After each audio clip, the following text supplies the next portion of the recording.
A lot of people in India, especially people in engineering colleges, believe that if they get a 10 lakh per annum job, then their life is set.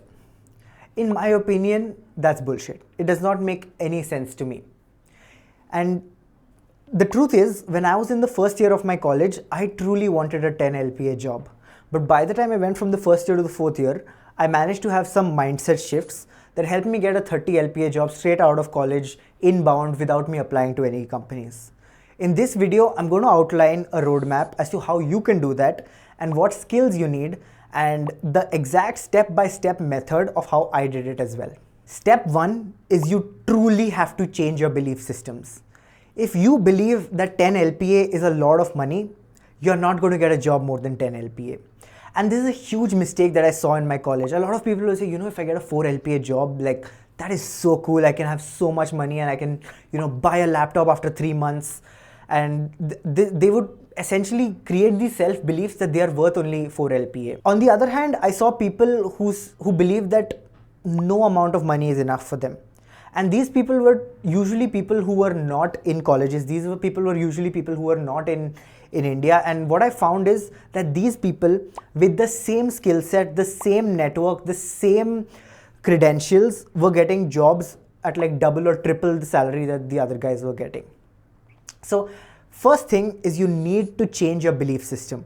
If you believe that you're being paid too much, you are being paid too much. You get paid based on what you believe you should be paid. Number 2, you have to be comfortable with doing large volumes of work that everybody else tells you is a waste of time.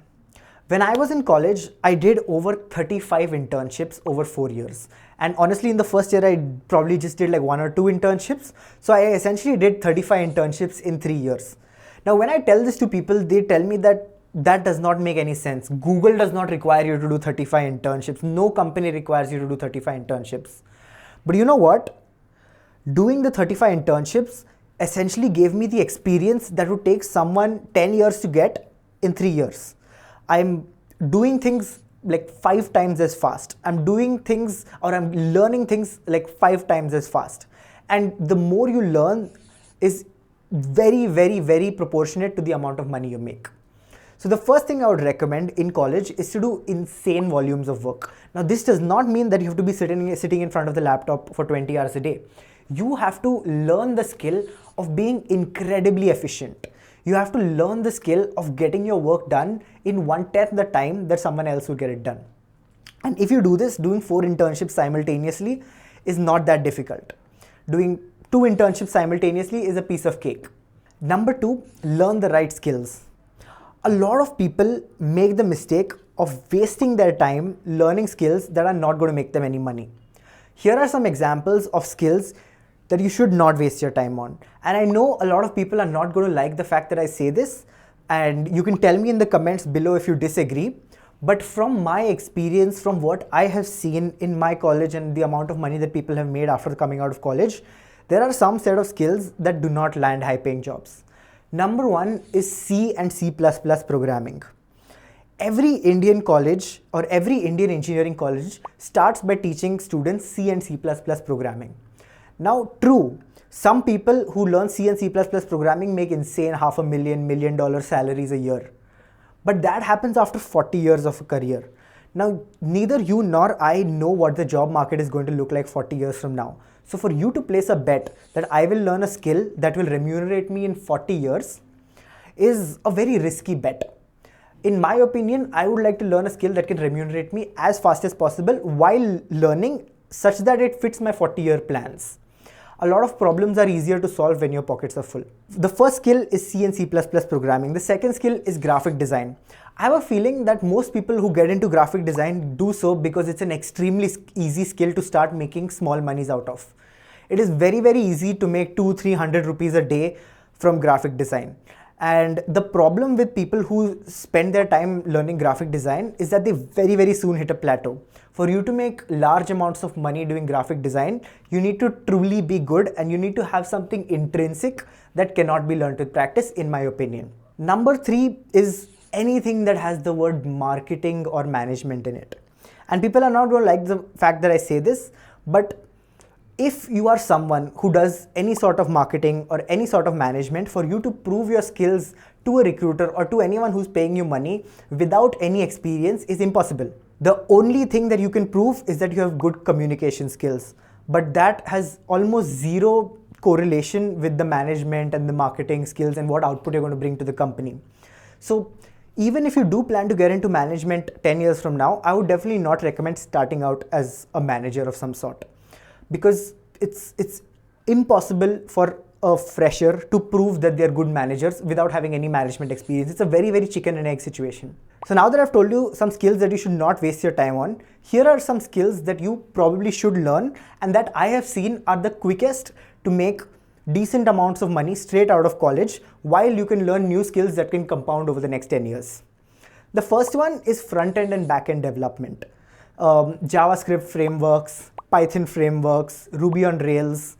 These frameworks can instantly help you create products that can be deployed and start making money instantly. Now, I'm not telling you to make products and make money yourself, but a startup will find this extremely useful, that they can hire one person who can create a product, deploy it, and keep it running with a low expense.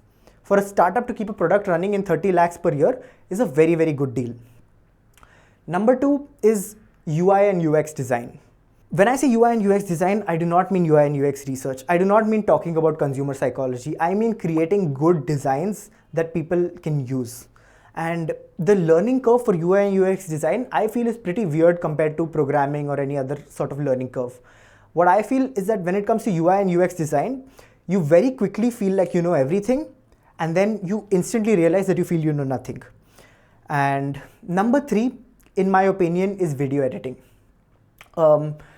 Everybody on social media knows that the world is drifting towards video. Everybody on social media knows that if they can make good videos, they're going to stand out from everybody else. So if you're a good video editor, and in my opinion, video editing is purely practice, because being a very artistic video editor does not necessarily guarantee views. So if you are a very good video editor and you can create videos that generate millions of views, you're going to be paid a lot of money for it. Step three is networking. Now, you hear a lot of people saying your net worth is your network, blah, blah, blah, blah, blah. But what people don't do is network the right way. So I'll just give you a very, very short way of how you do it. Step one is you never ask people for money of any sort. You never ask people for a job. You never ask people for help. You never ask people for referrals. You never ask anything directly. You always ask people for advice. And what I have seen is that people love giving advice. People love talking about themselves. People love sharing their experiences. It makes them feel very valuable. It makes them feel very wanted. And if you give them that feeling and you never ask them for anything in return, there is a good chance that they will offer something to you. And think about it this way. If a salesman on the road starts selling you something versus if you go to a salesman on the road to buy something, you're so much more likely to buy something when you go to the salesman. Same way, when a job comes inbound to you, the likelihood that you get the job is so much higher than the likelihood you get a job which you have applied for. Number three is leveraging social media. I cannot understand why people have not yet figured out that social media is the easiest way to make money and to get large amounts of jobs. Now, I'm not telling you to become an entrepreneur. I'm not telling you to start drop shipping, e-commerce or anything like that. What I'm telling you is that social media is the way for people to understand you. Social media is the way for people to know who you are. If some recruiter or anybody in the world is reading your social media for 3 months, or think about it this way, if somebody is reading your social media for 5 years and 5 years later he becomes a big CEO of a company, the likelihood that he won't hire you is extremely low. If he likes your content, if he's been engaging with you for 5 years, the likelihood that he won't think you're worth it or worth the investment is extremely low.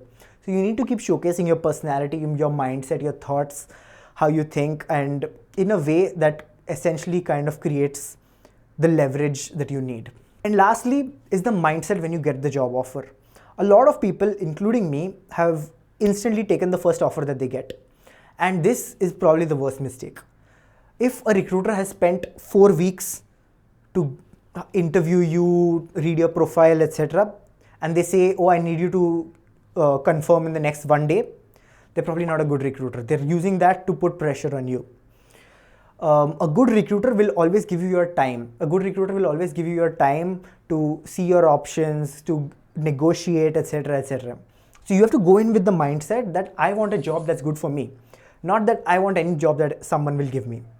And when you head into an interview with this mindset, when you accept an offer or reject an offer based on this mindset, you will see that the outcome is completely different. So using these methods is how I got the 30 LPA package. If you feel that you want to get a high package or make some more money, do stay tuned for my other videos. Thank you. Bye-bye.